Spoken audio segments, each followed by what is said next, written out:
And Pope Francis has caused outrage for saying Kyiv should raise the white flag and negotiate an end to the war with Russia.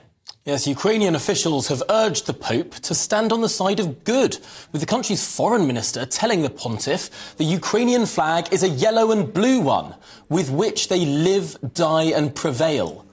So is this a serious misstep from the Pope? Well, let's pose that question to the associate editor of the Catholic Herald, Dr. Gavin Ashenden. In your view, has the Pope stuck his foot in it this time, or is he saying something that makes sense to you? I think the Pope has done wonderfully well. He's acting as a Pope should, and I'm very proud of him for doing it. I'm sorry there are so few voices telling the obvious truth in the world. I mean, there are two issues here, aren't there? There's the geopolitical calculations and there are moral ones. We might come on to the geopolitical calculations in a moment, but the moral ones are quite clear. This appears to be a conflict in which there is a form of deadlock. Lots of people are dying. It would be more sensible to stop and negotiate an end to it instead of allowing so many more young men to die. There is a moral hazard here. And I would have thought that the Pope, being someone who engages in moral philosophy on a day-to-day basis, would think about this moral hazard, which is this. When Russia took Crimea in 2014, the world said negotiate. The world said, do not fight, let's not shed blood. But that didn't end the matter. Just a matter of years later, Putin was back for more and much more blood was shed. Is it not simply going to do the same thing? To say, let's just negotiate, let's have Ukraine raise, in the Pope's word, the white flag of surrender. Only then to let Russia rearm and no doubt push on further once they've reinforced their lines of defence. Well, what I think you've done is you've extrapolated from a geopolitical analysis a moral position.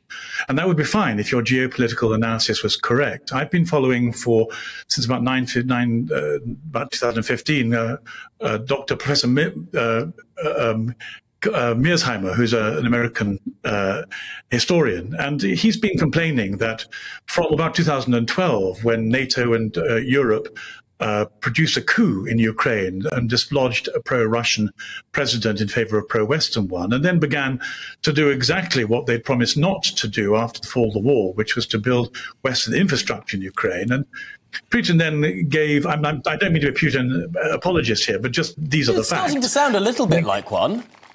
Well, it's just because nobody broadcasts this, and I've been watching quite carefully for the last 10 years. And Putin said to the West, please, it's a bit like the Cuban Missile Crisis. The Americans said to Russia in 1963, if you place missiles right next to our borders, we'll get extremely upset. And Putin said exactly the same thing to NATO.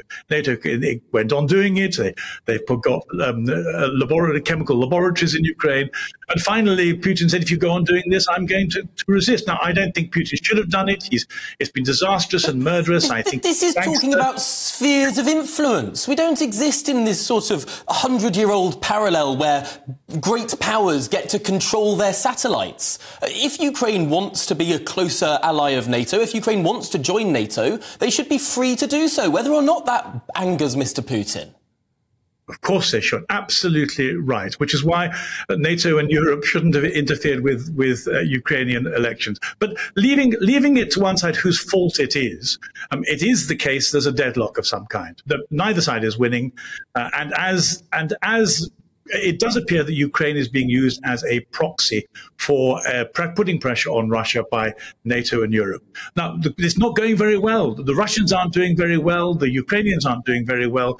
There's no obvious way in which a deadlock can be breached. Right? Putin is even disastrously and immorally talking about a nuclear strike, which is Gavin, horrific. would it not be appeasement to negotiate on their sovereign territory? I mean, it comes down to that, doesn't it?